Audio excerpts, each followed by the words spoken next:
안녕하세요. 1타 강사 앙치입니다.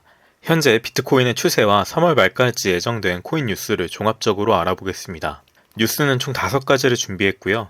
각종 내용과 시세는 16일 오후 기준입니다. 최근까지 주요 이슈가 있었죠. 전통적인 금융권에서 지속적으로 재정 안정성을 저해하는 요인이 확산됨에 따라 금융시장 전반이 위축되고 있습니다. 15일 새벽 비트코인도 살짝 눌리는 모습을 보여주었는데요. 이러한 전통 금융권의 유동성 위기는 유럽까지 확산되며 페드에게 부담을 주고 있습니다. 그렇다면 비트코인은 어떨까요? 최근 비트코인은 탈중앙화 가치에 대해 이목이 집중되며 가격 방어가 상대적으로 잘 되고 있습니다.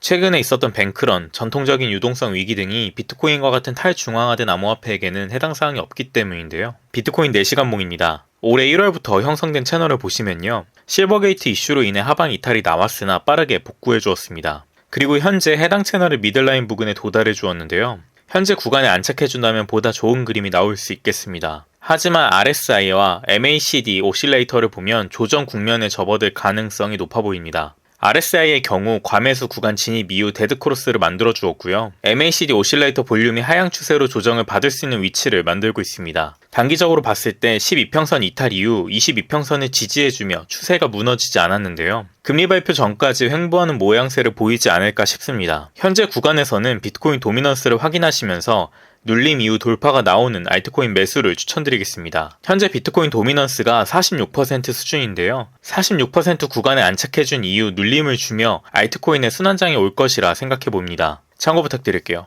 그럼 5가지 주요 뉴스를 하나씩 살펴보도록 할게요. 먼저 23일 미국의 금리 발표 소개해드립니다. 현재 페드워치를 보면 참 놀라운데요. 불과 일주일 전에 50bp 인상에 베팅한 규모가 80%를 육박했습니다. 하지만 현재는 금리 동결이 우세한 상황인데요. 전통적 금융권의 유동성 이슈가 겹치면서 페드가 금리를 올릴 수 없는 상황이 되어버렸습니다. 이에 더불어 안전자산인 미국 국채가 장중 급락하는 모양새를 보이면서 위험자산으로의 유동성이 확대되고 있는데요. 현재 비트코인의 움직임은 이와 같은 내용이 어느 정도 선반영되었다고 봅니다. 따라서 비트코인, 선물, 현물 기준으로 수익 중이신 분은 금리 발표 전후로 분할 익절하시는 걸 추천드립니다. 당분간은 물가보다는 금융시장의 안정을 우선시 여길 것으로 보입니다. 최근까지 부동산 L자형 연착륙을 위해서 미국과의 금리차를 크게 두었던 한국은행 입장에서도 희소식이라 생각됩니다. 27일 폴리곤의 JK-EVM 메인넷 베타 소개해드립니다. 최근까지 하락장에서도 튼튼한 방어를 보였던 폴리곤인데요. 이와 같은 주요 호재가 선반영된 것으로 보입니다. 폴리곤이 준비하고 있는 ZK-EVM의 ZK는 영지식 증명인데요. 이를 활용하면 보안성을 침해하지 않고 이더리움의 확장성을 강화할 수 있다고 합니다. 폴리곤 체인의 경쟁력이 지속적으로 상승함에 따라 눌릴 때마다 폴리곤을 모아갈 생각인데요. 폴리곤 4시간봉입니다. 지난번에 소개해드렸던 구간 1340원 구간을 지켜주며 이 구간에서 1차 매수를 진행했습니다. 해당 구간을 기점으로 3% 전후로 지속적으로 매수할 계획에 있습니다.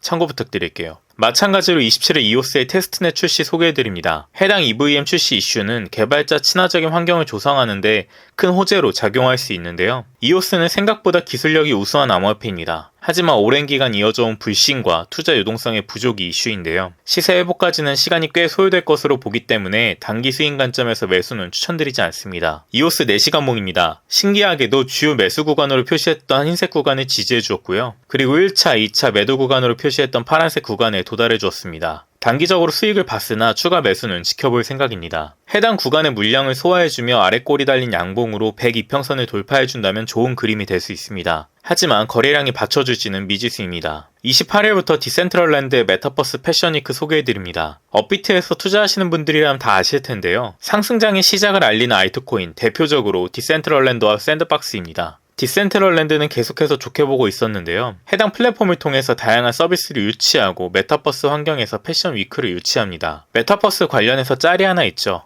바로 이 이미지인데요. 최근까지 메타버스에 막대한 수준의 투자를 감행했던 메타가 구조조정을 하면서 유동성 확보에 주력하고 있습니다. 암호화폐 시장도 마찬가지로 메타버스 메타가 살짝 애매해진 상황인데요. 메타버스와 조합된 플러스 알파 서비스가 나오지 않는다면 당분간은 NFT처럼 사장되지 않을까 하는 생각이 듭니다. P2E가 시장에서 매력도를 잃어가는 것도 주요 이유 중 하나라고 생각합니다. 디센트럴랜드 4시간봉입니다. 현재 구간에서 비트코인이 눌릴 경우 크게 상승해줄 가능성이 있다 생각합니다. 그렇기 때문에 저는 계속 매수하고 있는데요. 거래량이 부족한 모습은 매우 아쉽습니다만 840원 부근을 돌파해주는지 확인하시고 매수하시는 것은 좋은 방법이라 생각합니다. 29일 스트라티스의 티켓스피어 출시 소개해드립니다. 간단히 말하면 스트라티스 코인에 대한 유동성이 확대될 것으로 예상됩니다. 스트라티스는 호재에 잘 반응하는 코인이기에 실제 출시 시 한 차례 더 상승해줄 가능성이 있는데요. 스트라티스 4시간봉입니다. 현재 102평선을 돌파해주는 모습인데요. 단기적으로 수급이 들어와주고 있습니다. 현재 추격 매수를 하고 나서 730원 위에 안착해줄 경우 2차 목표가 863원까지 대기해보도록 하겠습니다. 참고 부탁드립니다. 지금까지 암호화폐를 중심으로 투자 아이디어를 나눴습니다. 구독과 좋아요는 무료입니다. 감사합니다.